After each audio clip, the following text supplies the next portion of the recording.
Je m'appelle Paul Mougineau, je suis un des 3 cofondateurs de Daco et depuis mon plus jeune âge, j'ai 3 passions, les sciences et la technologie, l'art et la culture au sens large et le monde des affaires. J'ai commencé à faire des études d'ingénieur, j'ai aussi créé une agence de photos de mode et ensuite je suis parti travailler dans le conseil en stratégie. À chaque fois, dans les différents mondes que je côtoyais, il y avait beaucoup de gens qui me disaient « tu verras, tu ne pourras pas faire ça toute ta vie ».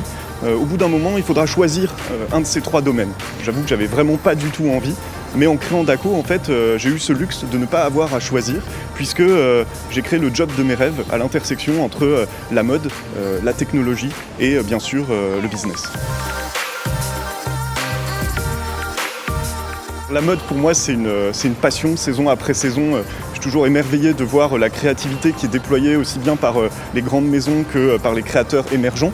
Pour Daco, c'est un constat qu'on a fait il y a un petit peu plus de 2 ans, de se dire que les marques de mode n'étaient pas suffisamment armées pour étudier très finement leur environnement concurrentiel. Et on a voulu leur apporter une donnée extrêmement raffinée, basée sur l'intelligence artificielle, pour leur permettre d'affiner toujours mieux leur offre. Alors on est très influencé par la mode. Aujourd'hui, c'est une industrie qui est en pleine transformation. Il faut être de plus en plus économe, il faut être plus raffiné, plus précis. Et également garder cette créativité, cette poésie qui fait son charme. Et c'est des valeurs qu'on partage totalement chez Daco. Et je crois pouvoir dire qu'on le partage également beaucoup avec Vente Privée.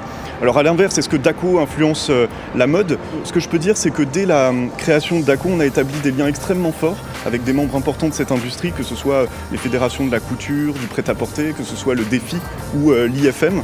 Et de plus en plus, on nous demande notre avis sur des sujets qu'on maîtrise, comme l'usage des données dans la mode. On commence à gagner beaucoup de concours dans le domaine, et le dernier en date, c'était l'Andam.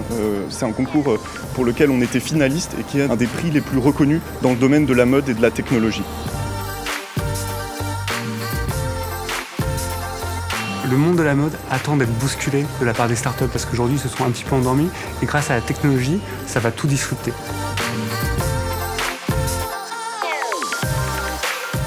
Le mariage entre la mode et la tech, pour l'instant, c'est juste des fiançailles parce que c'est un petit peu compliqué. On a besoin d'approfondir ces relations. Pourquoi ? Parce qu'aujourd'hui, c'est vraiment l'ancien monde qui découvre le nouveau monde. Et aujourd'hui, nous, chez Modlab, on a ce rôle de traducteur, d'accélérateur entre ces 2 univers. Comme moi, je les ai découverts il y a à peu près 2 ans et demi, au Fashion Tech Days à Roubaix. Et ils avaient ce côté humble d'aller sur l'intelligence artificielle et de nous expliquer, nous, gens de la mode, comment on allait aller vers quelque chose de nouveau.